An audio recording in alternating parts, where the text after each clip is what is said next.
আসসালামু আলাইকুম। একজন ইহুদি পণ্ডিতের ইসলাম গ্রহণ।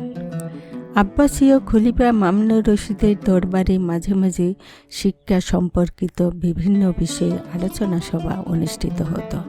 এতে তৎকালীন বিভিন্ন বিষয়ের বিদগ্ধ পণ্ডিতগণ অংশগ্রহণ করতেন।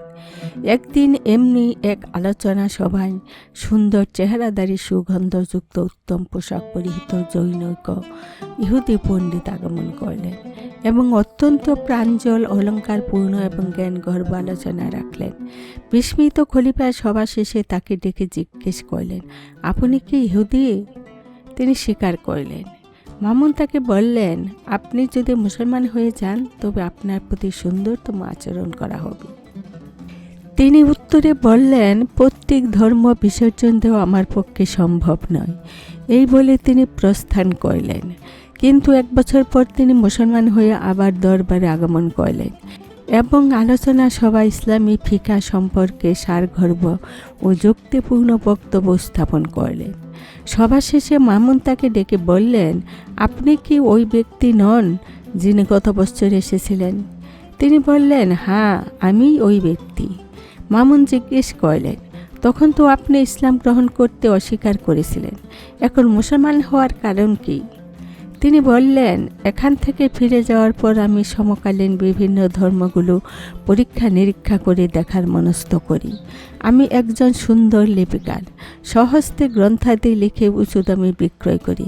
তাই পরীক্ষা করার উদ্দেশ্যে তাওরাতের 3টি কপি লিপিবদ্ধ করলাম এবং এগুলির অনেক জায়গায় নিজের পক্ষ থেকে কিছু কম বেশি করে লিখলাম। অতঃপর কপিগুলো নিয়ে আমি ইহুদিদের উপাসনালয়ে উপস্থিত হলাম। তার অত্যন্ত আগ্রহ সহকারে আমার কপিগুলো কিনে নিল।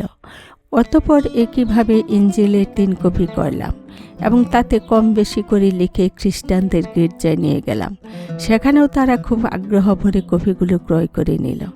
এরপর আমি কোরআনের ক্ষেত্রেও একই কাজ করলাম এবং এতেও কম বেশি করে লিখলাম এবং বিক্রয়ের জন্য নিয়ে গেলাম। কিন্তু ক্রয়কারীকে দেখলাম সে প্রথমে আমার লেখা কপিটি নির্ভুল কিনা যাচাই করে দেখল।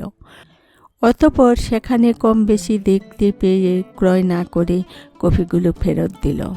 এ ঘটনার দর্শনে আমি এই শিক্ষাই গ্রহণ করলাম যে নিশ্চয়ই এই গ্রন্থ সংরক্ষিত, আল্লাহ তাআলা স্বয়ং এর সংরক্ষক। আর এই উপলব্ধি আমার ইসলাম ধর্মে দীক্ষিত হওয়ার কারণ হয়ে দাঁড়ালো। এই ঘটনা বর্ণনাকারী কাজী ইয়াহইয়া বিন আকসাম বলেন, ঘটনাক্রমে সে বছরই আমার হজব্রত পালন করার সৌভাগ্য হয়। সেখানে প্রখ্যাত আলেম সুফিয়ান ইবনে উরাইনার সাথে সাক্ষাৎ হলে ঘটনাটি আমি তার নিকটে ব্যক্ত করলাম। তিনি বললেন, নিঃসন্দেহে এরূপ হওয়াই যথার্থ, কারণ কোরআনেই তো এর চিরন্তন সত্যের সমর্থনে আয়াত রয়েছে। তিনি বললেন, কোথায় রয়েছে? সুফিয়ান বললেন, কোরআনে যেখানে তাওরাত ও ইনজিলের আলোচনা এসেছে সেখানে এসেছে তাদেরকে আল্লাহর কিতাবের হেফাজতের দায়িত্ব দেওয়া হয়েছিল। তিনি বললেন, কোথায় রয়েছে? সুফিয়ান বললেন, কুরআনে যেখানে তাওরাত ও ইনজিলের আলোচনা এসেছে সেখানে এসেছে। তাদেরকে আল্লাহর কিতাবের হেফাজতের দায়িত্ব দেওয়া হয়েছিল এবং তারা এ ব্যাপারে সাক্ষী ছিল। অতঃপর যখন তারা দায়িত্ব পালন করেনি তখন গ্রন্থদ্বয় বিকৃত ও পরিবর্তিত হয়ে বিনষ্ট হয়ে গেছে। পক্ষান্তরে কুরআনের ব্যাপারে আল্লাহ বলেন, আমি স্বয়ং এই উপদেশ গ্রন্থ অবতরণ করেছি এবং আমি নিজেই এর সংরক্ষক। আল্লাহ নিজেই আমাদের জন্য কুরআনকে সংরক্ষণ করেছেন, ফলে তা বিনষ্ট হয়নি।